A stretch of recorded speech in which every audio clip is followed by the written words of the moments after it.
Oh my God, Mel. I am so overwhelmed in my life right now. I don't even know what brings me joy. All I do is work and take care of everybody else, and I can't even get through the to-do list, and I know I'm burnt out, and I know joy is missing, and I don't even feel like myself. Just stop. I think you can get so busy in your life just doing the day-to-day and going to work or driving the kids to school or going to school yourself or doing the things that you forget one of the most important things in life. And that is, I've brought 5 powerful questions that I'm going to ask you today. Here's the very first question. Hey, it's your friend Mel, and welcome to the Mel Robbins podcast.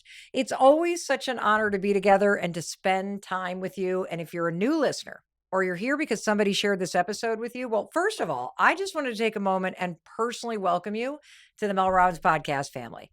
I am so glad that you're here, and I'm especially glad that you chose this episode because this conversation today is just going to be you and me.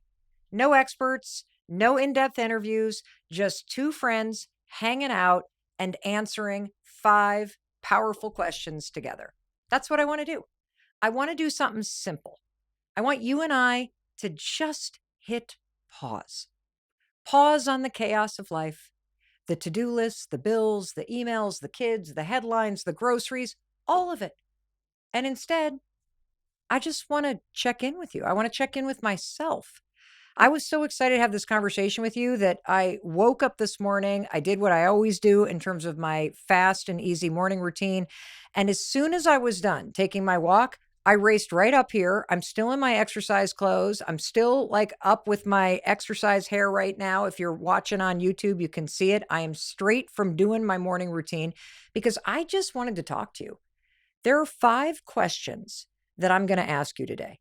And these are questions that will help you and me reflect on where you are right now, where you are mentally, emotionally, physically, maybe even spiritually. And there's 2 reasons why I wanted to do this. Well, first of all, I have really missed hanging out with you. When this podcast started almost 2.5 years ago, holy cow, it just started out as you and me. I would sit here behind the microphone, either in my closet outside my bedroom or here above the garage in southern Vermont, and we would just talk like 2 friends going on a walk. The microphone, my house in Vermont, you and me. But holy cow, this podcast has grown so much in the past 2.5 years that I just kind of felt like maybe we should go back and do a conversation like we used to, something super simple. And so that's what you and I are going to do today. We're going to, like friends, just check in with one another. And the second reason why I wanted to have this conversation, why I wanted to ask you these 5 powerful questions, is because I know in my life, when I take the time to pause, when I take the time to reflect, when I ask myself questions that make me stop and get clear, it's pretty amazing the revelations that you have.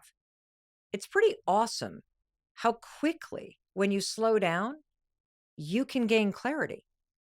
You see what needs to change. I mean, you're not an idiot. You know the things that are working in your life and the things that you know could be a little bit better. And today, we're just going to take a look at that. You know what's working. You know what brings you joy and what drains you. But it's so easy to get caught up in the busyness. And so today is going to be one of those conversations like a walk with a great friend. You're going to feel so much better when you're done. You're going to gain clarity. You're going to have some simple things that you want to do. You're going to be reminded, I got this. Like I'm smarter than I give myself credit for. So I just need to slow down and like talk to a good friend. And that's what we're going to do today. You know what needs to change. You're just so busy making change happen at work and with your family and everything else that you haven't taken the time to just stop and check in with yourself. You also know what's working in your life.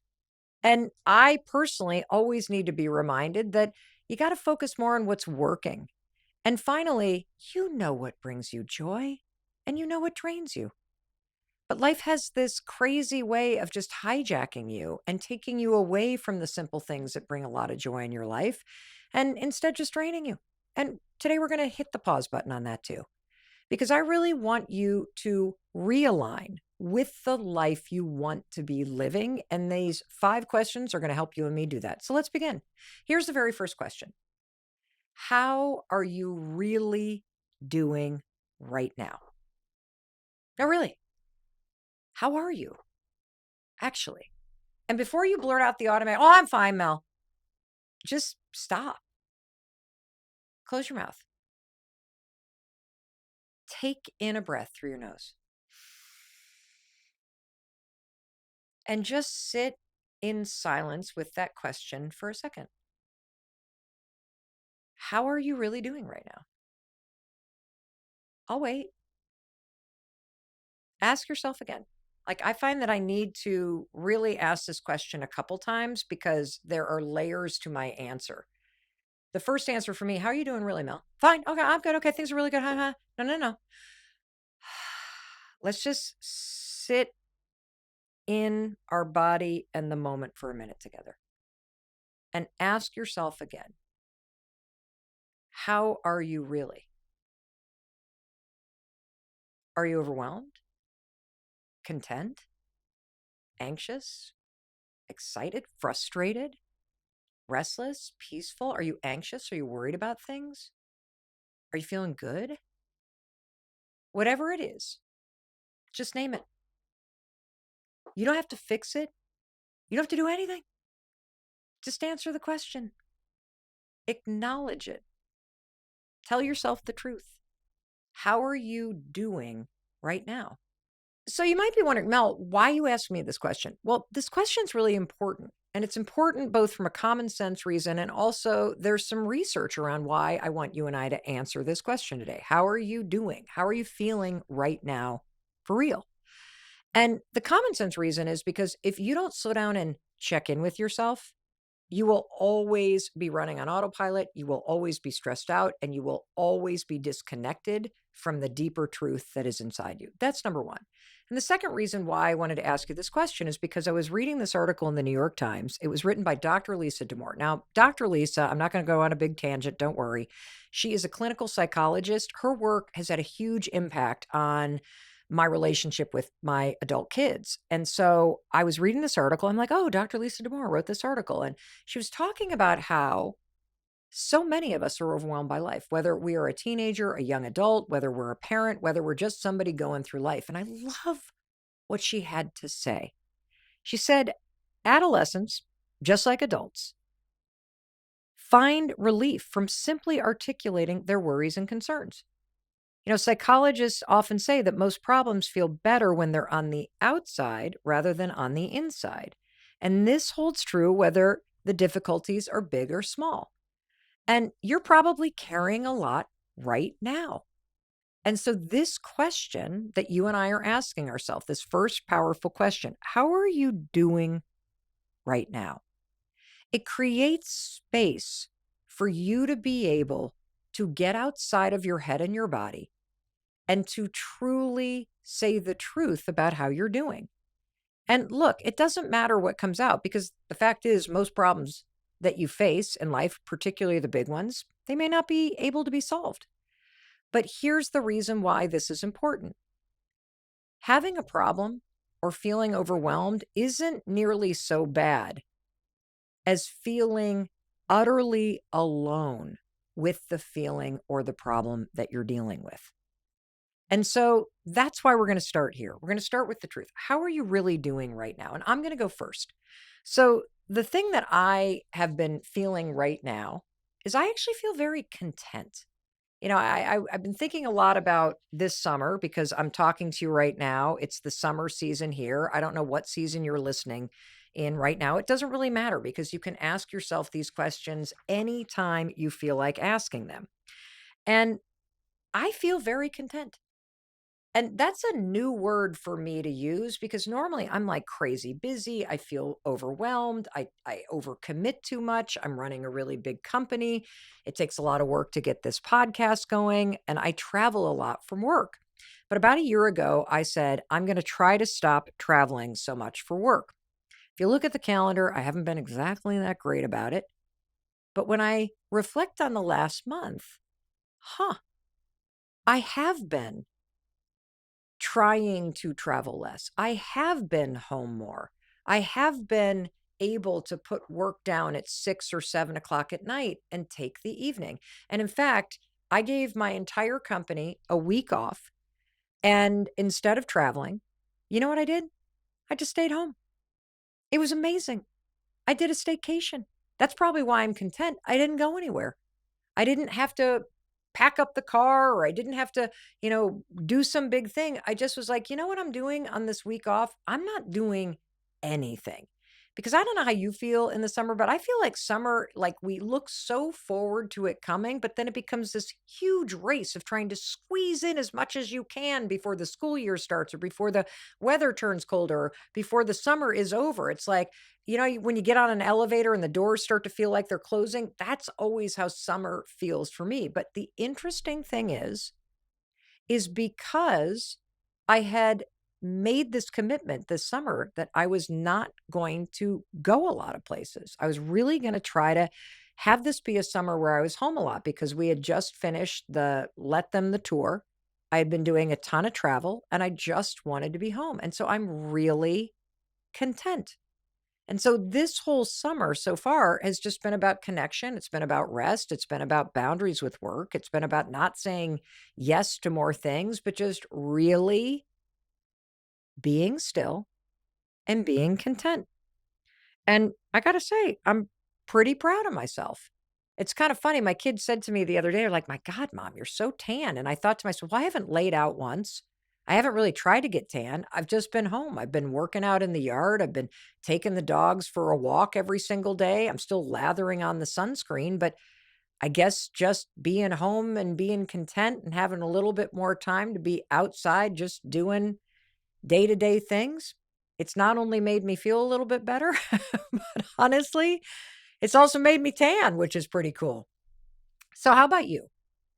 How are you really doing right now? And I shared something that was relatively positive. So, I don't want you to bash yourself if your answer is, well, that's great for you, Mel, but right now things suck. I'm very overwhelmed. I'm very frustrated about things. I feel very isolated. Whatever your answer is, I just want you to answer the question honestly. Take a deep breath. How are you really doing right now? Because I promise you, simply saying it out loud and getting it outside of you is the first step to you doing whatever you need to do next in order to make yourself feel a little better. And if you're like me and the answer is, I'm content, I'm happy, I feel grateful, great. Then that's also a clue that tells you what to keep doing. None of these answers are right or wrong answers. They are all just tools that you can use to help yourself navigate your day to day life based on the wisdom that's inside of you. And that's why I think these questions are so powerful because they excavate the wisdom that's already within you. And once you have that wisdom in front of you, now it's kind of easy to course correct or to make more empowered or strategic or inspiring decisions about what to do with your time moving forward. Pretty cool, huh? All right, cool. So you already answered question number one. How are you really doing right now? Great job. Let's move on to question two. Who's someone that you've spent time with lately or you wish you had? I love this question because I think you can get so busy in your life just doing the day to day and going to work or driving the kids to school or going to school yourself or doing the things that you forget one of the most important things in life. And that is that your life and the quality of the life that you live is largely driven by the quality of your relationships. And one big mistake that I've made in my life when I look back over the 56 years is that there are periods of my life where I truly prioritized my family and my friends. And then there are periods of my life where I truly prioritized work or school. And it is very clear that in those areas of my life where I did prioritize friends and family, I felt better. And so this is an important question because I guarantee you there's someone that you've spent time with lately or that you wish you had. And answering this question will help bring to the surface the things that you take for granted, your siblings, your parents, your best friends from college, that walking group that you haven't seen in 6 months because you got busy, or maybe you neglected everybody a little bit because you know they're always there. Or maybe you've been neglecting your friends and your family a little bit because you know, they're there. And you know, when things aren't so busy, I'll reach out and I'll connect. Uh-uh. This second question is so powerful. Who is someone you've spent time with recently or you wish you had? Because it brings to the surface one of the most important things in your life, relationships. And I got to share a story with you because I'm almost embarrassed to tell you parts of this story because why am I embarrassed to tell you this? I don't know. I'm embarrassed because I feel like I'm a bad person that so much time went by. So we moved to Vermont like 4 years ago. My brother has never been to my house here in Vermont. I've lived here for 4 years. Now, here's the thing. I started to go, wait a minute, you've never been here, D? What are you talking about? He lives in Chicago. I live in Southern Vermont. It's like a 14-hour drive or two different flights in order to get here. He has a job where he travels during the week for a big consulting firm. I have a job where I travel a lot. And plus, his wife, my sister-in-law, is my business partner. I'm literally on the phone and Zoom calls with my sister-in-law every single day. I also see her in our Boston production weeks. I also travel to business meetings with her. And so I had this sense that I was seeing my brother a lot. My sister-in-law's been to my house like 3 or 4 times a year for the last 4 years. My brother, no, because somebody needed to be home with their twins when she was traveling. And so of course it makes sense, but I was like, "Oh my God, who do I want to spend more time with? I want to see my brother."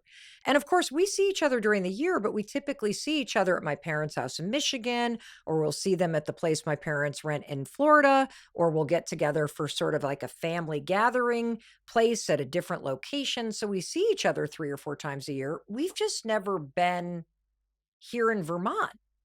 So we decided, let's make a plan. And this is why this question is important. Who's somebody that you spent time with or you wish you had? Because it makes you realize, oh, I got to plan this if I want it to happen. So we decided during that week off where the company was going to take a week off, why don't we get together? Why don't you come out to Vermont? And then my brother said, I got a better idea. How about we drive from Chicago to Southern Vermont? It's going to take us almost 15 hours. And the reason why they wanted to drive, check this out, is because we have 2 Australian Shepherds and they have 2 Australian Shepherds. And our youngest dog, Homie, and their oldest dog, Bodie, were in the same litter. They're brothers. And they haven't seen each other since they were 8 weeks old and left the litter, one going to Chicago and one going to Vermont. And so my brother was like, we're going to drive out. We're going to drive out and bring the dogs. My sister-in-law was like, are you out of your freaking mind? We are not driving 15 hours straight in order for dogs to play together for 4 days. Well, you know what? Derek won. They piled into the car. They drove the 15 hours straight to get here. And then we orchestrated. Okay, we got to figure out, how are we going to orchestrate the first meeting of the 2 brothers who haven't seen each other in 2 years, separated at 8 weeks. So they pull in, we're all excited. Everyone's mostly excited about watching what happens with the dogs, right? Because we got 4 Australian Shepherds running all over the place. So we let both of our dogs out, and Derek and Christine pull into the drive, and they let their 2 dogs out. I kid you not. Bodie and Homie, the 2 brothers, they went straight to each other. They sort of sniffed each other. They sort of took a step back, like, and then they leaned in. For the next 4 days, you would have thought they were the only 2 dogs here. They completely ignored the other 2 dogs. It was crazy. They were joined at the hip. It made the entire 15-hour drive worth it to just see that moment. And for the next 4 days, all we did was hang out. We played cards. We sat, on the back deck. We cooked constant meals together. We hiked up the backside of the ski mountain that we lived nearby. It was amazing. And the most important thing about this is that we didn't go on some big grand vacation. We didn't spend $10,000 to meet up somewhere. We didn't get on planes. They just got in the car and drove here. Simple. And the emphasis is on connection over having to do some big, grand thing. And this is an important takeaway. It's something I've been doing a lot lately in my life is that there are people that I really want to see that I miss. And I keep thinking I need a weekend or I need like an entire evening together or I need to have a meal with them. And what I've found is the more simple I can make the connection, whether it's just jumping on the phone while I'm running errands and connecting with somebody for 6 minutes, even though we don't have a freaking plan. And here's another thing that's great. One connection and hang out with somebody leads to the next. Because as soon as they were here and my brother and I were hanging out here, I'm like, dude, I got to go see your place in Wisconsin because they have a place on the lake in Wisconsin that I haven't been to. And so I'm like, I have a speech that I'm doing for Northwestern Mutual. It's kind of near where your house is. Why don't I combine the thing? And this has been a huge focus for me this summer is prioritizing time with people in my family and with friends that I really want to see. Hanging out more with Oakley. He's leaving to go back to college in a couple weeks. And so I want to see him as much as he'll hang out with me. And come to think of it, that's probably why I said I was content. Because this summer has really had a focus on connection over all of this chaos that gets created when you're constantly feeling like you got to do something big. No, shrink it. Dr. Robert Waldinger, who is a world-renowned psychiatrist and professor at Harvard Medical School, and he also happens to be the director of the Harvard Study of Adult Development, which is the longest-running study on adult relationships and happiness. And that 84-year-long research study has proven conclusively that the quality of your relationships is the single strongest predictor of happiness and health over your lifetime. Not money, not success, not status. So all that stuff that you and I chase, the money, the success, the status, based on the research, that is not the strongest predictor of happiness and health for you over your lifetime. Your relationships are. And one of the things that I have found is that I have often allowed relationships to go on autopilot, and it has a direct connection to how lonely I feel when I do that or how unhappy that I feel. And when I make a conscious effort, when I make a decision that I'm going to prioritize spending more time with my friends, prioritize staying connected to people that I care about, even if they don't live near me, when I prioritize finding ways to see family, holy cow, it just lifts up everything. And so I'm going to ask you again, who have you spent time with recently? Or who do you want to spend more time with? Write it down. This is so important because time is going to keep passing regardless of what you do with it. And this really matters. Don't hope that it happens. Make it happen. Find a date in the calendar and schedule it. Don't wait for other people to invite you. And this is something I want to say to you if on your list is family. It drives me crazy that families tend to sit back and wait for a quote invitation from people to go visit. Forget that. Like if you want to go see somebody, pick up the phone and say, I miss you. I want to come see you. How about this weekend? Stop sitting around and using it as an excuse that, well, they didn't invite me yet. And I don't. No, if you miss them, if they're a person that you want to see, stop playing passive in your life and get on the offense. And I think we're all sitting around waiting to be invited when you have within you, particularly when you ask yourself this second powerful question, who's somebody that you've spent time with recently? Or who do you want to spend more time with? And if you kind of come up with a blank, here's what you do. Get out your phone and either go through your photos, or I think even better yet, go through your contact list. I have a printout of my contact list next to my desk because when I have a spare minute between a couple Zoom calls, I'll flip through it and be like, oh my gosh, I haven't talked to that person in a while. Let me text them real quick. Let me send them a voice memo real quick. And that gets the connection going. So I'm going to ask you one more time.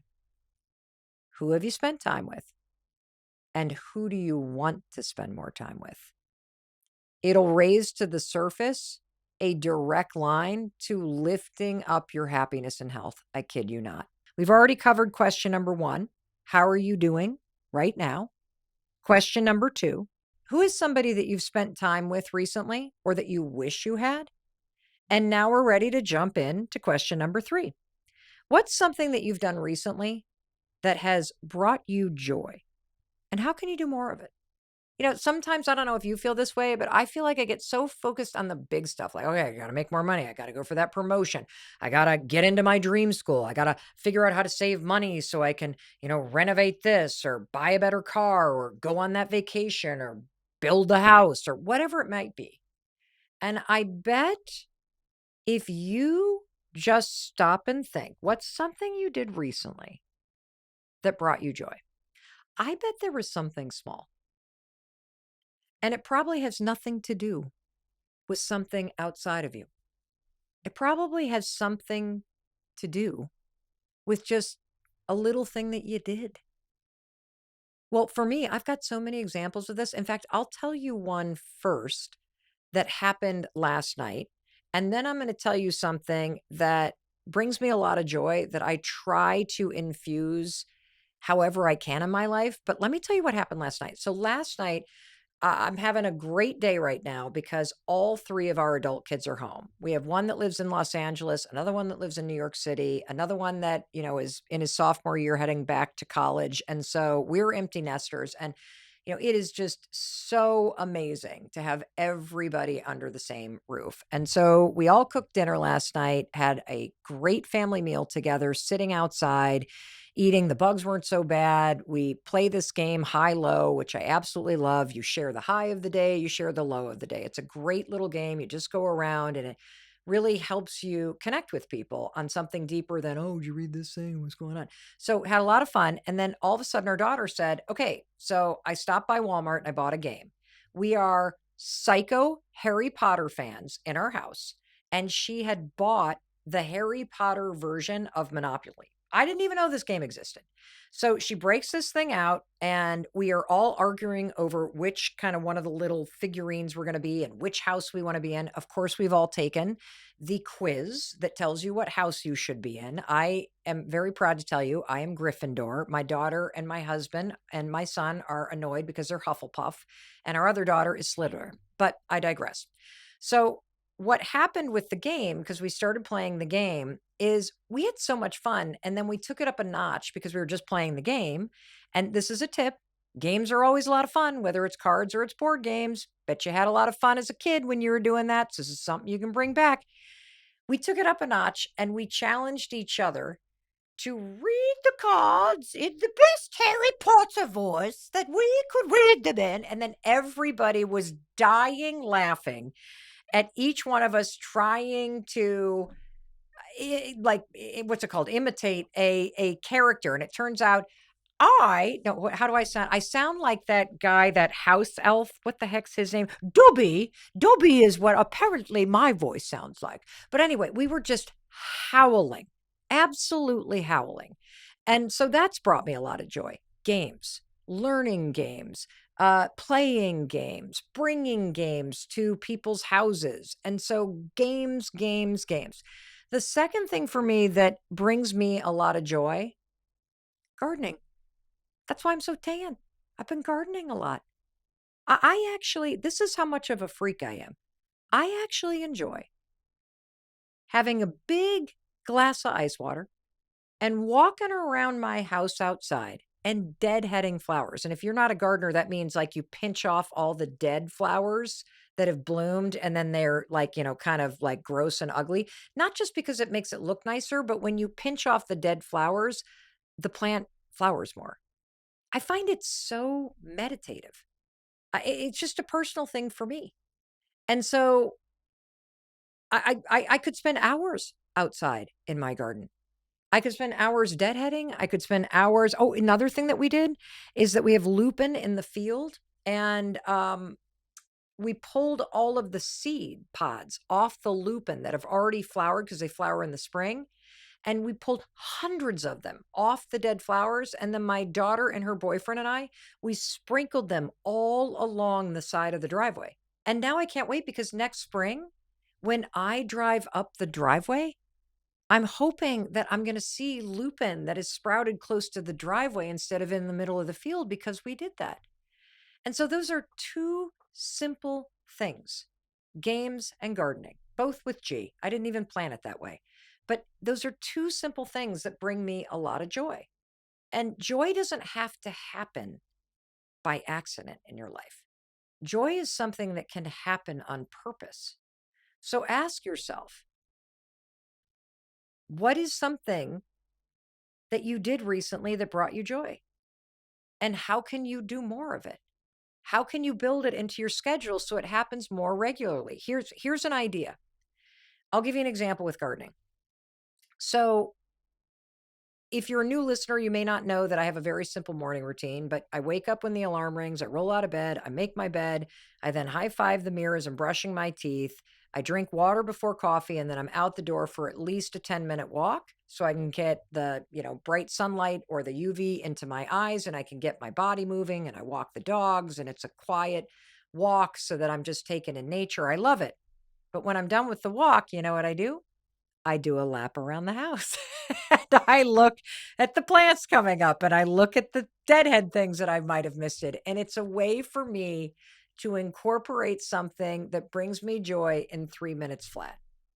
There are simple ways, whether it's keeping bananagrams, if you're a bananagrams player, or whether it is having a deck of cards with you, or it is having a board game that is by the dining room table, or having a puzzle out on a countertop or on a coffee table that is always there for people to gather around. There are simple ways that you can do this and make it easy so that it starts to happen on purpose because you made it happen on purpose.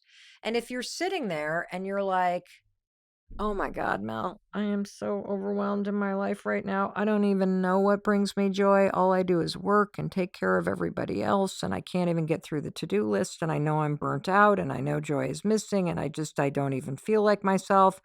First of all, I've been there. I have so been there.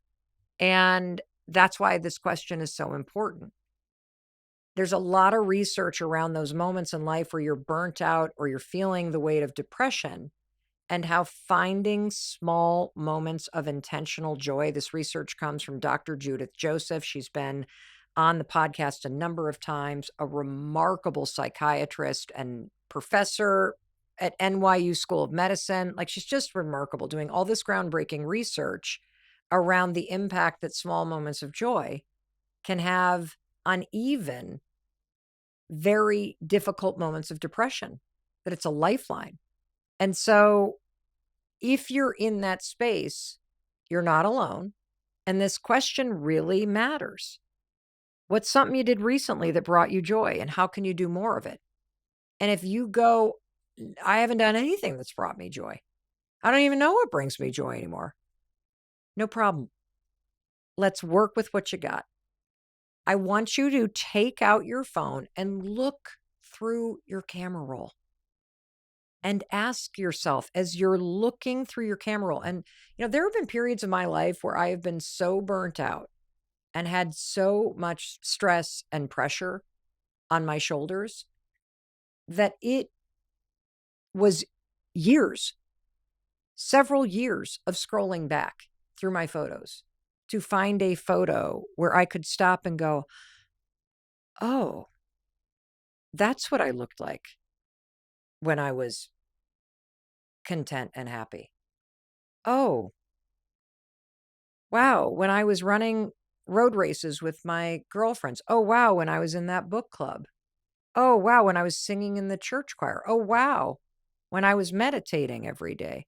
Oh, wow, when I was seeing my family more, when I was cooking more. Oh, when I was scrapbooking more. There are things in your camera roll that remind you of who you are.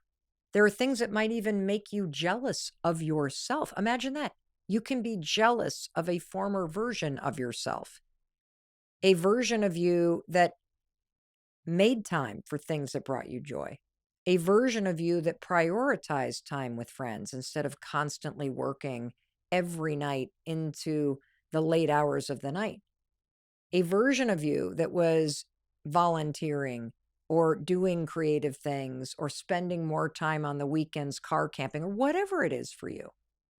And so the question becomes then, Okay, great. My own life experience holds the clues. It has the evidence. So now I just have to ask myself, how can I do more of those things? How can I garden more? How can I find time to read more fiction? How can I make time to see friends that I've lost touch with? Because clearly these are the things that brought me joy. Another thing for me that I've started to prioritize recently is I love going to concerts. I love seeing live music. And so I've made it a point to see 2 concerts a year because it brings me so much joy.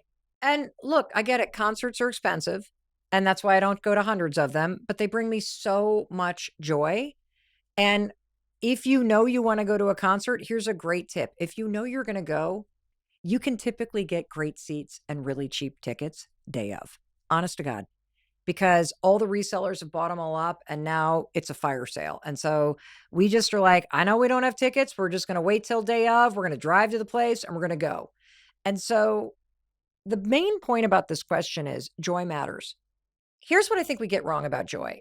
We think joy is reserved for these like periods of time where that's all you're going to feel and you're going to be happy. And I want you to think about joy instead like a life raft, that there are ways to buoy yourself, to lift yourself up, to make yourself feel like yourself, to remind you that there are lots of different parts of you and there are lots of different things you're going to experience in life.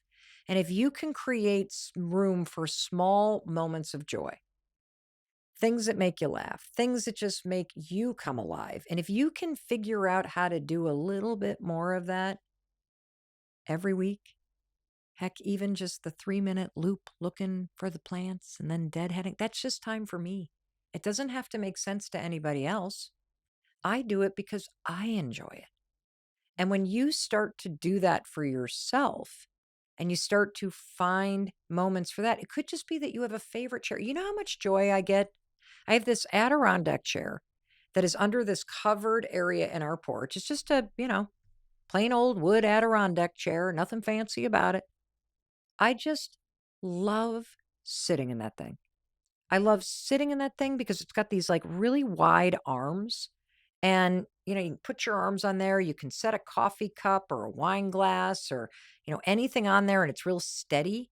I love sitting in that thing and cracking open a book. And even if I only sit down for 5 minutes and I take a deep breath and I pause like you and I are doing as 2 good friends today, it just makes me feel somehow like I'm going to be okay. I know it's the craziest, dumbest sounding thing, but it's true. And I bet you have something like that. I bet there is something that brings you that sense of joy and peace that whenever you take a moment and you sit there or you stand there or you lie there or you do that thing in that place, you can just exhale. That's what I want you to look for. That's what I want you to incorporate into your day because that's what you deserve. And Dr. Judith Joseph is right. It has a remarkable way of helping you through particularly the rough periods in life. Like it's easy to find joy when you're happy. It's easy to find joy when you've been promoted and all things are going amazing. I mean, that's easy. But really allowing yourself and getting very intentional about inserting it into your life, no matter what's going on, that's a superpower. Let's move on to question number 4. What's one thing you've been putting off that is just draining your energy? And usually the answer to this is something so stupid and little. And yet the fact that you're not doing it, it weighs on your mind. It's the thing that's always on the to-do list. It's the thing that is like reminding you. That's not the right sentence, but it's like this thing. I'll give you an example. There are drawers in my kitchen that for 4 years have needed organizing. And it weighs on me. I know it's dumb, but it weighs on me because I literally open up the drawer. It's not the drawer you use every day. It's one of those drawers. It's like 2 or 3 drawers down. You know the one I'm talking about. Mine has placemats in it and placemats that are all over the place. It's like a placemat garage sale in there. They're not organized. They're completely mismatched. Half the time my family puts them away without wiping them off. Is there anything more disgusting than pulling out a placemat that somebody has put away and there's chunks of pasta sauce on it? That's my drawer. Okay. And I don't think about it all the time, but every time I open that drawer, I'm like, oh, I need to do this thing. Do you know how long it would take me to do that thing for real? It would probably take me 10 minutes, but it weighs on me. I need to do something. And this is something that is on my list. What is something that you've been put? Oh, I'll give you another one, by the way, because it could be anything. It could be setting up that dentist appointment. It could be paying an overdue bill. It could be, oh, here's another one. Have you called your kid's pediatrician to set up the appointment for the physicals before school starts or before the sports season starts? Or are you going to be like me and it's something that you always put off and then it weighs on you? And then all of a sudden the first day of practice tryouts are there and your kid can't go because you're the idiot who didn't get off the pot and get this thing done. Welcome to my life, Mel Robbins. Is it putting that couch on Facebook Marketplace to sell? Is it updating the car registration? It's that thing that every time you see the pantry or the envelope or your laundry basket, you just get this sinking feeling in your heart. Here's another thing for me. This is going to sound really gross. When Oakley went to college, our cat, Mr. Noodle, was so angry. Do you know what he did? He would get into Oakley's room any chance he could get and pee in the corner of his carpet. I know it's disgusting. And then I would go in there and I would do the carpet cleaner. He probably did this for 2 or 3 months. It doesn't matter how many candles, how much incense I burn in that room, how often I have shampooed that carpet. When I walk into that room, I'm like, oh God, I need to do something about this. And then I walk out and it weighs on me. And what would it take? I got to find a carpet installer and just schedule an appointment. And now we're off to the races. Instead, you know what it's been? Almost 2 years. And I know you're probably judging me. I don't care. Oakley doesn't seem to mind. He just burns a lot of incense in his room. But still, I know he's leaving for college. If I were to just get off my rump here and pick up the phone and call a carpet installer, I could book an appointment for early September when he's gone to just have him come in. Because I already called the carpet cleaner. I called a professional carpet cleaner to come in and he hit that thing with the blue light and he turned to me and he said, you know, I could clean this, but I'm going to tell you something. It's not going to come out. If I were you, I would just rip this thing out and I would just start all over because this is disgusting. When a carpet cleaner tells you it's disgusting, you know it's time to replace the carpet. And I'll tell you another thing while we're on it, because clearly I've got a lot of things that are putting off. But look at this. This just happened. Okay, so I'm going to come close, but you can see right here, I've got this like bloody mark right here. You know what that is? That is like a basal cell. It's not cancerous. I have like my dad calls it, it's like rust on a car that needs to be scraped off. But look at this thing. The last person that did a Mohs surgery on me butchered me. Look at all the scars I have right here. And I know what this is because this scab is now coming through the scar. It is clearly part of the same problem. They're going to have to dig it out and stitch me up and all that stuff. How long is it going to take me to make an appointment? 5 minutes? I have been putting this off for 2 weeks. I put a Band-Aid over it. And I know you're going to say you're so tan, Mel, you should wear sunscreen. I wear SPF 50 every single day. I don't know what it is about my body. I'm not even outside that much. I'm doing my 3-minute loop and my morning walk. Otherwise, I'm working. But holy cow, like I need to get this done. And it's weighing on me. It's weighing on me because I feel it. Unless I put a Band-Aid on it, I feel it. It's rubbing against my skin. It's bleeding onto my shirts. I need to do something about it. Okay. Here's the other reason why I'm bringing this up. And I wanted to ask you this question because I saw this TikTok account that I love called How Long Does It Actually Take? And I was so inspired. There's this young woman named Christy. And on this account, How Long Does It Actually Take? She talks about how long she's been procrastinating on something. And then she does it. And she times how long it takes her. And what you realize is that the things that you've been procrastinating on for years literally can take 5 minutes. And you have all these things that you let weigh you down. Whether for me, it's like, I got to book this Moe's appointment, or I got to get that carpet ripped up and replaced. It's disgusting. Or I've got to organize my drawer with the like placemats because nothing is where it should be and it drives me crazy. You have all these things that you let weigh you down, and it would take you less than an hour to just get it off the list. And so here's what I want you to do, and here's what I want me to do. Can we just pick one thing today? I don't care what it is. I know what I'm going to pick. I'm going to call and get my Moe's surgery appointment for this thing. That's it. It's going to take me 5 to 10 minutes. I'm going to get it scheduled. I'm going to do it. Set a timer. Time yourself. Like, see how long it actually takes you. Don't think, don't make excuses, just do it. And here's what I'm going to tell you. You're going to feel so much lighter after you're done, and you're going to have proof of how long something truly took you that you've been putting off for months or years or weeks or whatever. And you're going to be happy. You're welcome. All right, let's move on to the final question. What's something new that you want to try that you can do during the week? Well, say that again. What's something new that you want to try that you can do during the week? See, you are probably like I am. You're so used to saving up all the fun for the weekends, saving it up for when you're not working. But then the weekends get totally overscheduled. Or like me, you plan to do a ton of stuff, but then you're so exhausted from working all week that you are like, okay, I'm going to sleep in. And then it's like 11 o'clock. And then you run to the farmer's market. And then it's 1 o'clock. And then you got to walk the dogs. And then it's 3 o'clock. And oh my God, what are we having for dinner? And so the weekend that was supposed to be fun is now just over. So I want you to ask yourself, what's a new thing that you can try during the week after work or while the kids are at school? Is it a dance class, a fitness class, a cooking class, an art class? Is there an online class that you want to take at night?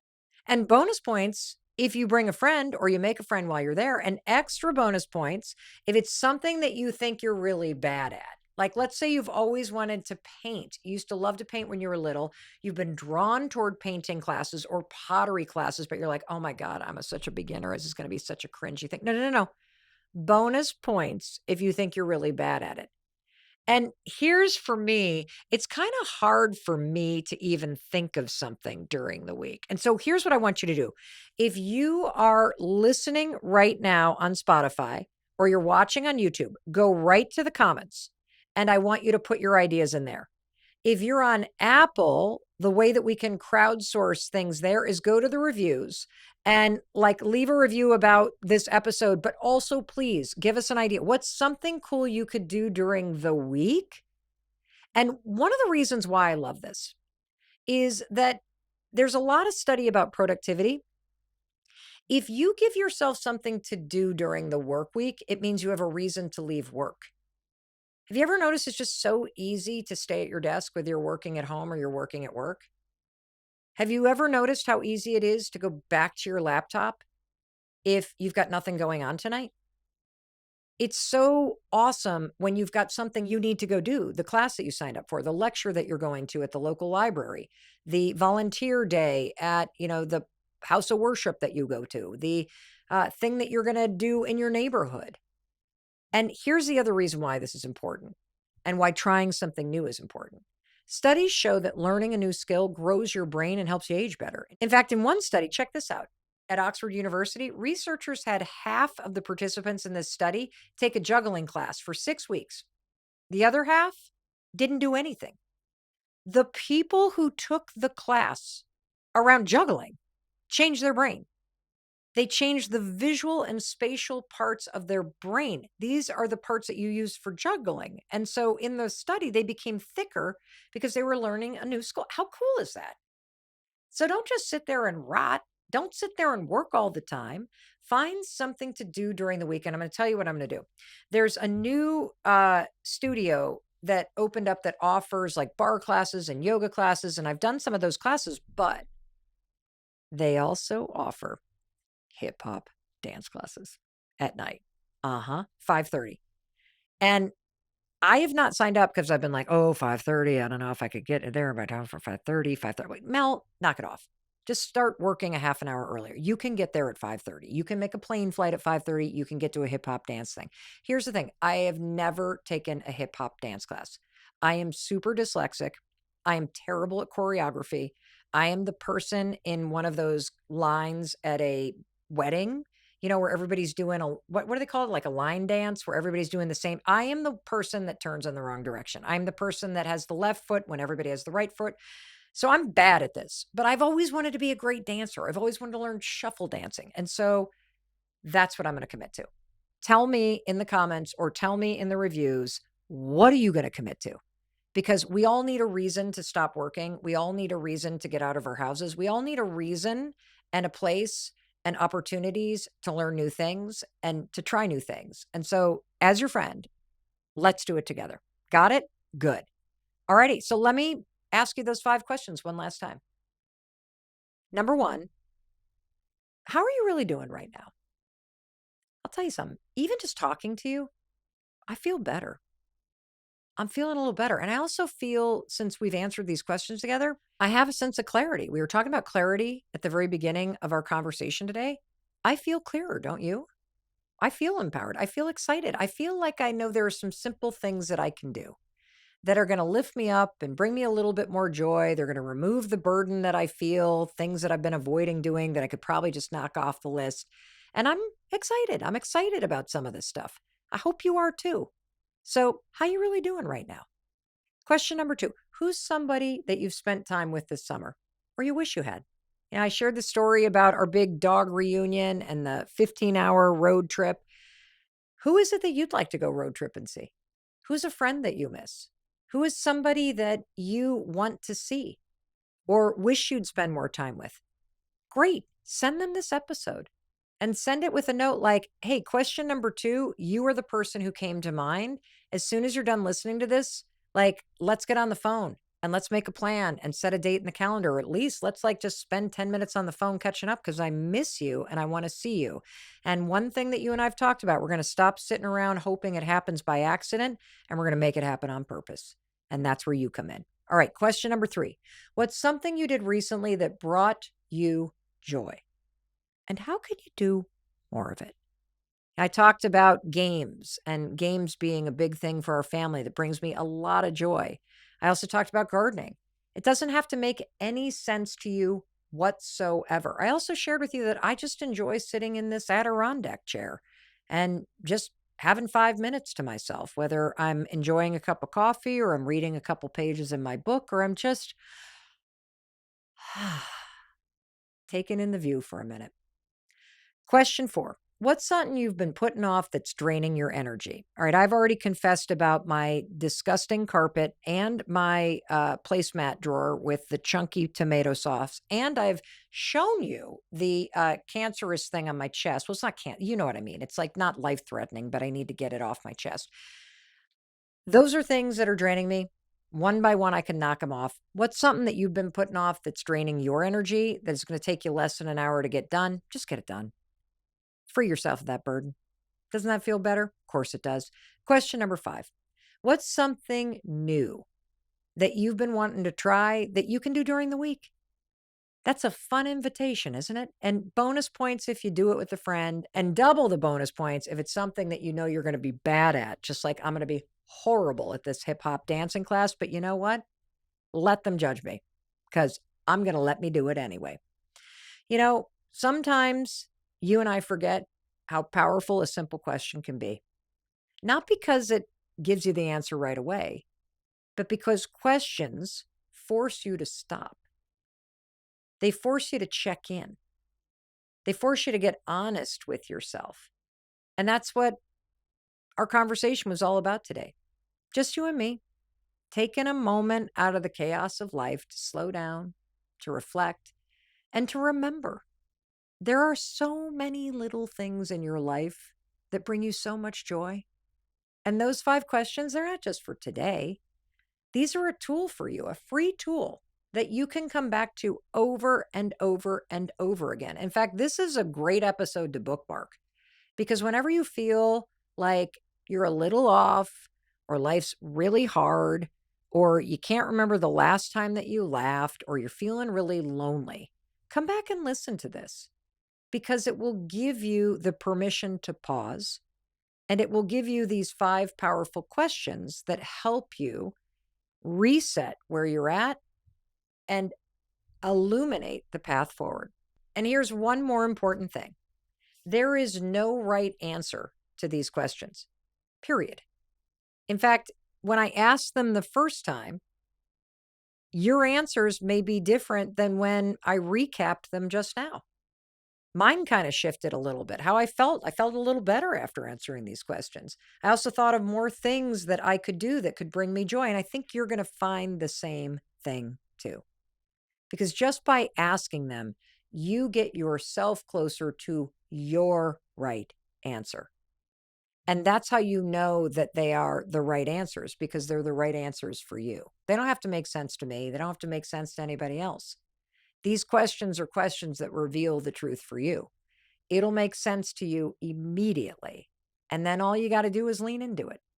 And in case no one else tells you today, I wanted to be sure to tell you as your friend that I love you and I believe in you and I believe in your ability to create a better life, a life that you love, a life that brings you joy, a life where you make seeing people that lift you up and that are important to you a priority, that you do these things on purpose instead of sitting back and waiting for it all to happen by accident. You're so much more powerful than you think. And these 5 powerful questions reveal that to you every time you ask them. All righty, I'll be waiting for you right here in the very next episode. I'll be waiting to welcome you in the moment you hit play. I'll see you there. Alrighty, thank you for watching all the way to the end. Thank you for being here with me on YouTube, for sharing this episode, for saving it as one of your favorites, and for hitting subscribe. You know, that's one way that you can support me, because I'm always here showing up, trying to support you. And I know you're thinking, okay, great. I just answered these 5 questions. I'd love to know, Mel, what's the next video? That's the question I got. What's the next video I should watch? Great question. This one you're going to love, and I'll be waiting to welcome you in the moment you hit play. I'll see you there.